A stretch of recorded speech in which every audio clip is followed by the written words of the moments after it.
tough to start with the fact that you have left your president's CEO position to start to raise your family and start a new business. So what sparked that decision? Well, I never even decided to start a business. That was the interesting part about it. It came to me. I was really fortunate. I was a very hard worker. I landed in a role in a nonprofit in my 20s that was just beautifully suited to my natural assets, as I call them, like our natural skills, our natural inclinations. And I just loved what I was doing and I soared. I kind of transformed the organization with raising money, revamping events and things that we were doing. And so I gained kind of a reputation for doing that. I was young and I'm little, I'm only 4'10". And so it was like they kept saying, "Who's this little girl from Indiana?" Because I had moved to a large city in Atlanta. And I was given autonomy. So once I built that trust by making good decisions and building revenue and, kind of transforming things, I built a lot of trust. So I was given latitude to make decisions, to do things, to grow more, to create board development processes, to create staff development processes and programs. And so I felt like by the time I had been groomed to be the president and CEO, and that person had asked me, had said, "It's time." The chairman of the board was like, "Okay, it's time." He was moving into that role. He had been the vice chair. We were going to do it together. I found out I was pregnant with my firstborn. And I said to everyone, "I know how to do this job in my sleep. I have been able to do everything I ever wanted as a vice president. So a title and a larger salary weren't enough for me to say, yeah, I want to bring my child into the madness." I was a workaholic. You were. And I just felt like I had accomplished everything that I personally and passionately wanted to do. Mhm. And so I wanted to go see what this whole thing motherhood was about because I found that to be far more intimidating. Which one? Motherhood? Yes. I Okay. I didn't know if I had any maternal instinct. I had no idea what I was doing. It was daunting to me, right? And so I was a career woman, and so I went home and I disappointed everyone. It was a very controversial decision. My spouse was like, "What are you doing? We're now going to have another mouth to feed." My mother was like, "What are you doing? We didn't have these opportunities when I was your age." The chairman of the board was like, "What are you doing? We were gonna do this together." Like, everyone was just questioning my decision, but I knew it was right for me. And so I went home and it ended up that I failed miserably as a stay-at-home mom. I mean, it just wasn't my thing. My child was a very good sleeper, so I had all this time on my hands, and so I just called some people and I said, "Do you have any projects that maybe I can do from home?" And next thing I know, 12 months later, I had generated, the same amount that I turned down in the salary as a consultant and a coach. People just said, "Hey, I saw what you did. Will you coach me? Will you come in and help with my organization business?" And so my business was kind of born by default. It wasn't something I actually chose to do. You said I failed as a mom, but how, I mean, what is failure even? What Well, is being a failure in motherhood? yeah. Yeah. I have tremendous respect for women who stay at home and raise the children and run the household. I have tremendous respect for them because running a household is, I think, more challenging because you've got more things to juggle, but they're not as intellectually stimulating. So you have to go and find something to keep yourself really clear. And I was incapable of doing that. I mean, it was like the cupboards were bare, the laundry was piling high. I just couldn't get it done. And so I just decided that this was not a very good fit for me. Now, I did find that I had a really strong maternal instinct, and my children are now grown, and we have always been and continue to be extremely close. So that part of the role is still my favorite role.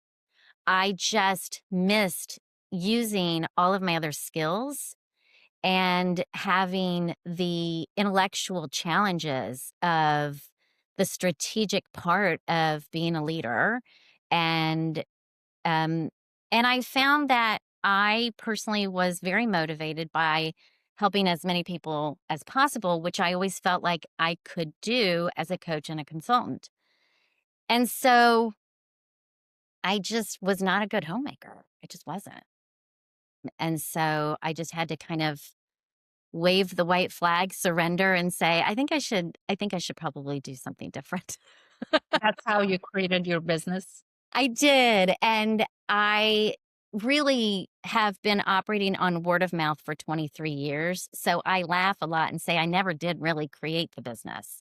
The business created me, and this is my first year I am attempting to formally go to market and scale the business. But, 23 years under my belt is kind of an awkward startup mentality. Right, right. You actually almost 90% of your clients, they are generated by word of mouth Yeah, referral, right? yeah, What do you probably think? more than that, but More yes. than that, very lovely. What do you think the clients feel after they work with you that made them talk to other people? Well, I I've never really interviewed them to ask that specific question, but what I can say is I can share with you what a lot of them say to me. I Please, hear a yes. lot of the same comments.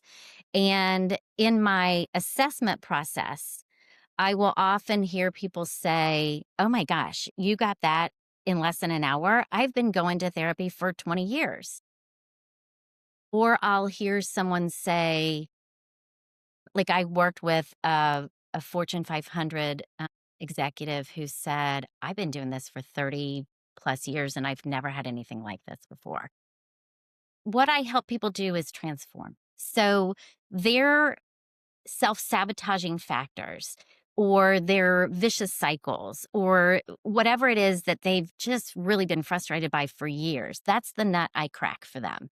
And I say for them, but really it's their process. I'm just enabling it. And I'm giving them tools and insights to help them understand what their true power is. It's really them, it's not me. And so that's why I chose to roll out that brand, True Power, because I really believe that. I think we all have that untapped potential. It's really about tapping into it and using it. And so it requires some insights, right? If we saw our blind spots, they wouldn't be blind spots and we wouldn't be struggling. So I think that's what it is. It's life changing in many ways for a lot of people. And so that's, I think, Your work focuses on this belief system, correct? yes, So some of the beliefs are superficial and we can replace them very easily, but some of the beliefs are they are planted in our core on a cellular level. Some of them we don't even recognize we do have. We just reap the results of those belief system in our lives. But how do you help clients release those beliefs that are so rooted in the cells? How do they first recognize them? Those are the blind spot, correct? right. How do you help them achieve Well, that is very insightful because there are some beliefs that are so wired into our neural circuitry that when we do attempt to change them, our whole system kind of fights back. And so, the first thing that I think is helpful for people to understand is that your brain is a computer. It is not your identity. It is not who you are. It is not representative of your actual power. It is a machine. And the more we understand that, the more power we can have to help it run programs that we actually desire.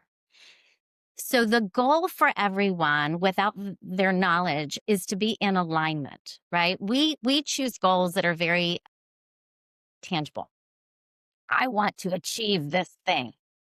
The goal actually needs to be to get in alignment because it's when our brains are running programs that are out of alignment with our heart's desire then we get into a lot of trouble. That's where we get into a lot of trouble. So the brain has often been programmed before we even chose. So I like people to think of it as an analogy. The brain is the hardware, like a computer. All of your neural pathways running through your system are your software applications. And so, we download software apps on our phone, on our computer, because we want to do certain things. So we need certain apps to do that. Right. Well, we've been downloaded with innumerable apps that we did not choose, and we wonder why we're getting poor output. Well, because we're out of alignment. And the way our brain is running our system is not in line with what we actually want to experience or create. So the work is understanding how much of our thoughts, behaviors, attitudes, and feelings are wired in a way that creates inner conflict. And when we can crack that nut and really free ourselves of the inner conflict, we are prospering, we are flowing, and things, we don't even have to work that hard. Things just come to us because of the power of our intentions. That was beautifully explained. The Thank software and you. the hardware, that was beautifully explained. Inner conflict. Sometimes I have been a victim of that myself, so I'm talking for myself, that we have to compromise our inner peace in order to please outside world, the society, the culture, the family system, and all these things that we deal with on a regular basis, all the relationships that we have. We don't want to compromise certain relationships, just going out, doing whatever our hearts desire. So we have to abide by certain rules. But then the price that we pay is very high, right? Absolutely. For the self. Yeah. How do you balance that? How do we balance these two in order to still keep the relationships and still go after our heart's desires? Yeah. It really is, your values become your priorities. And when you question your values and you understand that you may be adopting values that are causing your inner conflict, that are holding you back from your potential, that are causing your unhappiness or your lack of health. And so the values themselves will be reflective of your belief system, right? If I believe that it is more important to take care of my loved ones than it is to take care of myself, well, I'm eventually going to hit a wall with my health. So either my mental health is going to collapse or my physical health is going to collapse. But that's what I chose because my value is outside of myself. And so we have to really start questioning and put ourselves on a hot seat and questioning what we're actually very married to. Are we married to our own health and well being, or have we decided that that's too selfish? Because that's a belief. What is the difference between selfish and self-compassionate? Well, I think that's up to the individual to decide because oftentimes we've created incredible mental barriers to our own well being because of that definition that we self impose. Could we elaborate? Yeah, a lot of times that definition was imposed upon us. And then in order to be in good graces with our family, our community, wherever it is that we really want to be loved and fit in, then we double down and we say, well, it might have been imposed on us, but I definitely believe it. I absolutely. And you become very convicted about sabotaging yourself and your well-being. um, because you just don't want to be selfish. And so I encourage people to just kind of take your foot off that pedal of driving so hard against selfishness and think more about your own well-being. And if you can align self-compassion with selfishness, then you don't have to redefine anything. But if you're going to be married to the idea that selfishness is just wrong and rude and hard on other people, then you're going to struggle. So Um, I think that we also think of selfishness as a bad thing because we judge others who choose themselves first. Mm. And so we say, I don't want to be like that person. Well, in many ways, we need to be like that person because if we're having a visceral reaction to their selfishness, then that usually means we're not taking care of ourselves. Because if we were, we would have had a boundary where that person couldn't have hurt us anyway. It's true. That is But a so boundary, you have to really love yourself to create that. loving yourself. There are books about how to love yourself that you learn. It's so fascinating. How do you describe the process of loving oneself for somebody who has no idea what that means? Well, you have to start by asking yourself if you actually do, right? Have you ever asked yourself that? Do I love myself? And if so, if that's an easy yes, then start questioning if your behaviors are in alignment with that. Am I acting like I do? Am I making decisions on my own behalf that are in my highest and best interest? Those are a great place to start with understanding whether or not you even do actually love yourself. If the answer to that simple question of do I love myself is a visceral discomfort or a hard no, well, then there's a lot of work to do internally. And so you can start small and work your way toward the big stuff, right? And so you can start with things like, gosh, I just put my foot in my mouth. I just said something so awkward or I didn't mean to do it, but it happened. Okay, how quickly can you forgive yourself and move on? Right? So you can do little things like that to kind of test the waters with how do I really feel about myself? And put it as your ultimate aspiration is to love yourself unconditionally and to practice it every day in every little way that you can, and you'll get there faster. And that's how you can spread it to other people too. You do Yes, not love yourself. How can you love others? that's right. In our pre interview conversation, you said that you defied all the societal norms.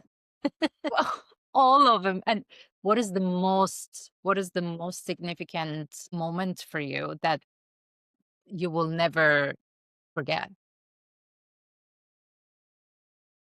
You know, there are only so many societal norms that I can kind of defy because of just who I am, right? There are others that people of my other gender or sexual orientation or race or whatever, they would have other hurdles that maybe I have not had to have just being who I am, quite simply. But in my world, I don't know, can I say there was an actual moment? Probably when to I chose to live with a friend with my 2 small children because I had become homeless, basically. I had, um, I had become divorced, so that was the first thing that really caused me to get visceral reactions from people. It was very interesting, how there I when someone would find out I was getting divorced, I would get reactions like I had the plague, like they would gently kind of step back and away and give me kind smiles that were awkward and, exit stage left. I don't wanna be anywhere near I don't wanna catch that disease. And so that was always interesting when I would run into those folks. Um, and then shortly after my divorce, I was diagnosed with breast cancer. And being self-employed without having scaled my business, um, that was a that was very difficult because in the divorce, I chose to take half the debt and really no assets. And my attorney was like, "You are absolutely nuts. You're crazy. You're not going to survive like this." And I was just so determined not to be attached to anyone. I did not want to be controlled by anyone, and money is a very big weapon that people use to control others. And I had had that experience many times in my life, and I just said no. then you know what? Cut me loose. I'll jump off the proverbial cliff and I'll figure out my way. Well, I did right after the divorce, but then I got diagnosed with breast cancer. So I was out of work for a while and the medical bills were stacking up, and that became impossible to keep up with because I just didn't have a safety net built yet. Hadn't been enough time. And so um, I could have moved home with my parents because I was what my mother deemed my father's secondary caretaker, even though I was 4 states away. He had a lot of health issues, and I did help care for him quite a bit, but I also had 2 very small children in tow at the time. I could have moved in with my parents and just been a full-time caretaker and done virtual meetings and saved up money and whatever, but that was pre-COVID. It was long before COVID, and virtual wasn't as widely accepted. And also, the children's father said, "Hey, if you go, the kids are staying with me." And I was not about to leave my children in their formative years. And so I said, "All right, well, then I guess I'm homeless, but I'm not leaving my kids, so I'll figure this out." And so my friend kindly said, "Come stay with us. We'd love to have you." And so that's what we did. And so I took my kids and my dog and went to my friends and worked from there, and I rebuilt again. So everything basically happened to you all at once. It tends to, yeah. It, I think that my life has been a perfect example of when it rains, it pours. When it rains, it pours. What was the significant shift, let's put it this way, that all this brought to you? Because sometimes when it rains, it pours. It's an awakening moment Yeah. when it shakes our core to awaken us to something very meaningful and purposeful. That's how I see it, at least. For you, what was your experience? What did you learn? Did your purpose, true purpose, come out of that, you I think? had a lot of epiphanies at that time about myself. I did because I had reflective time. I remember when I was in surgical recovery from a mastectomy, um, I couldn't sleep for 9 nights in a row.